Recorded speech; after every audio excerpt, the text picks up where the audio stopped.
In a previous video I made titled, I'm in my late 30s, this is how I wasted my 20s, I talk about what I did wrong. But now in this video, I've decided to share some practical solutions that help me escape the downward spiral and live a more fulfilling life. I started with a life audit.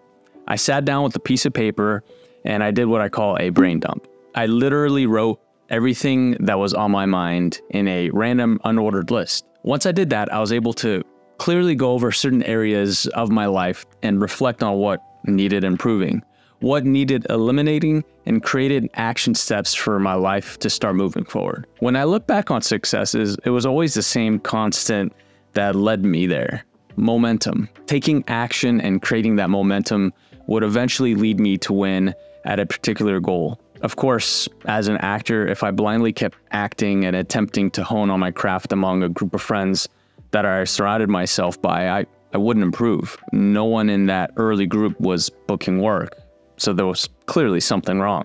We didn't know what it actually took to win the audition room, to be able to learn what you need to from a script, from sides, is what we call them, the little scene that you have to do in the room, to be able to wow the casting director and to be able to book that job. I knew I had to be around other actors that actually booked work. The action you take has to have a feedback loop from people skilled in said field. I also joined an accountability group that allowed me to share my week's goals, limited to 2 or 3 items. If I wasn't moving forward, the group would chime in with suggestions. Eventually, this group dissolved, but it was a huge catalyst for leveling up in many aspects of my life, from career milestones to better relationships. When I did my life audit, I focused on key areas that have the biggest impact on most people's lives. Those areas are finances, relationships, environment, and health. Each category has its own subcategories. For finances, it's spending less than I make, followed by why. You have to get to the core of the underlying reason to outsmart yourself next time you encounter a life stressor. When we have goals, we tend to find or latch onto an excuse as to why we can't get the uncomfortable task done. You have to eat that frog, as Brian Tracy would say in the aptly titled book.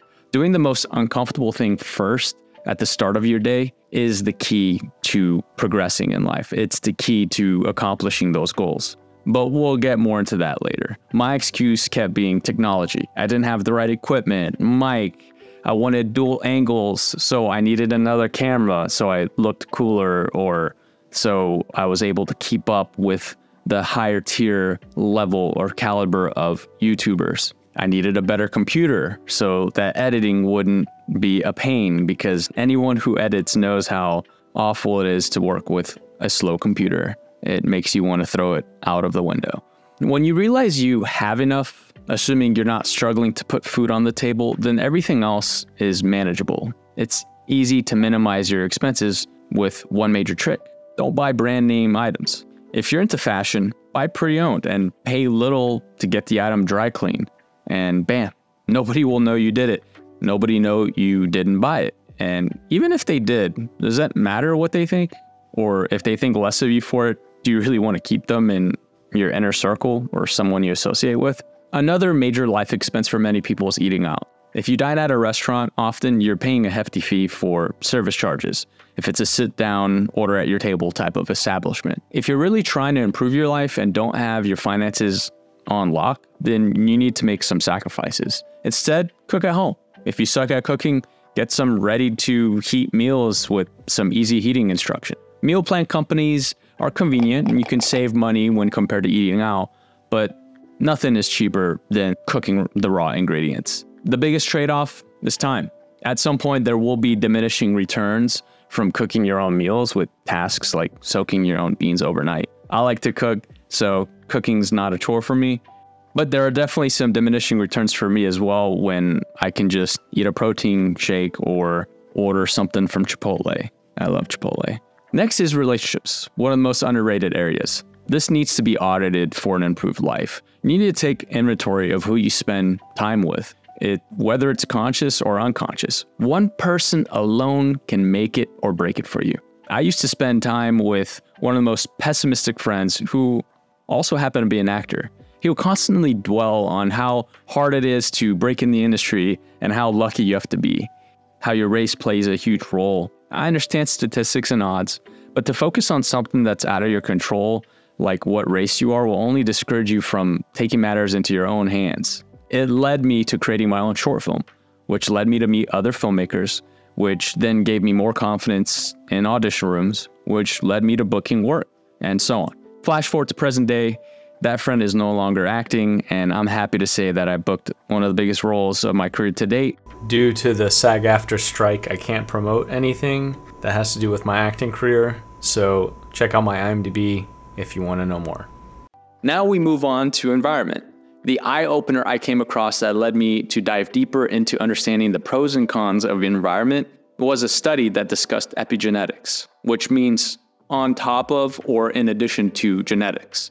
I won't bore you with the science. There are tons of YouTube channels, I'm sure, that can dive deeper into that and explain the sciencey stuff of all of that. But the spark was trying to outsmart my own genetics when attempting to get in really good shape. Genetics is a factor many people in the fitness industry point to when they can't seem to achieve a goal at the level they want. Most notably, like abs, which I get it. Yes, there are some truth to genetics. But if you look at it from an epigenetic standpoint, this was brought up by a doctor friend of mine. Essentially, in a nutshell, it's how your environmental exposures are what impact the response of your genetics. This diagram from modernwellness.in shows the different variables that can put a so-called stamp on the genes. It also makes sense why identical twins can have drastically different outcomes in life if raised in different families. Think of the genome like the hardware of a computer and the epigenome like the software that tells the computer when to work, how to work, and how much to work. The last section is health, and I saved it for last because I think it's the most important. When we are sick from even a cold, the only thing we care about is getting better. We pause everything in life that is not mandatory to nurse ourselves back to tip-top shape. We'll have soup, OJ, and take all the vitamins we can so that feeling of less than normal will go away. A friend of mine once told me to get a blood test to really understand what is going on in my body. I looked at him like he was paranoid or maybe a hypochondriac. He followed up with the simple question, "Do you get your oil change on time?" I responded, "Yeah." He hit me with a, "Why?" I said, "Well, I want my car to last so I get a better trade-in and I don't want it to break down." Then he paused and said, "Why do people care more about their cars than their own bodies?" Then it hit me. We don't really think about our body and our health until something goes wrong, until something feels off. I know this could be the case for me when I need to go to the dentist, at least in the past. Now I'm a good boy and I go and get cleanings twice a year. I digress. He was right. I got a blood test and I also got a DEXA scan to measure my body's body fat percentage.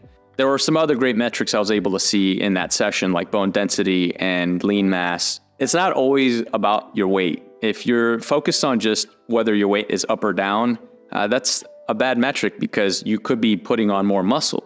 Therefore, weight isn't a determining factor as to whether you're getting healthy or not. The DEXA scan is something I did that helped me with more clarity so that I can make improvements from there. Another aha moment for me regarding health came from an article published by Dr. Daniel Amen from the Amen Clinic. He's the popular doctor that is known for doing brain scans and showing imaging that compares healthy brains to that of smokers, drinkers, obese people, and much more. The study went on to talk about the size of the brain and how it shrinks as you gain more weight, as you become more obese. It also affects mood. And that's when I realized I really need to take an inventory on my own health. I mean, if the goal is to be happy, then mood plays a big factor in there. There were daily habits that I could implement that would improve my health, therefore improve my mood, and as a side effect, improve my performance in auditions, in my being present in conversations, and also in growing my businesses. Here are some few rapid fire tips.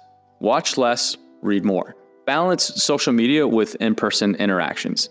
Implement dopamine detoxes every quarter. Create boundaries for yourself and people in your life. Here's a wellness checklist inspired by Dr. Jordan Peterson. Do you sleep on a regular schedule? Do you have 2 to 3 meaningful relationships? Do you implement a clean diet and avoid eating junk food on a regular basis? Do you have a job that pays the bills? And do you live below your means? If you can't answer yes to all of the above, then you will plateau in your growth, and this can lead to stress, anxiety, and lack of purpose. The good news is if you answer no to any of those things, then you can take steps towards tackling them and improve your life. It doesn't happen overnight. Good habits take time to build. Bad habits are hard to break. We've all heard that saying. And typically, when you want to try to get rid of a bad habit, it's best to approach it with a substituting it with a good one. Example, if you want to limit your social media intake before bed, charge your phone in your kitchen, buy a regular alarm clock if you won't be able to hear your phone's alarm, and keep a book by your bedside. Little hacks like this can help those little life habits that will make it easier for you to stick to your goals. There's a massive shift in my focus, my energy, and my mood when I read books. I learn and I'm able to unlock other people's lessons in life and what helped them grow and become better. The irony of taking action is that we live in a world that is constantly bombarding us with information, with a sense of urgency. You don't hear about news unless it's breaking, or you get pitched product A because it will give you X much faster than product B.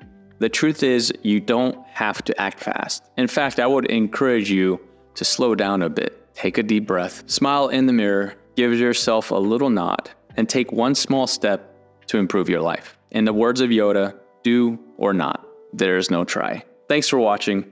I'll see you in the next one.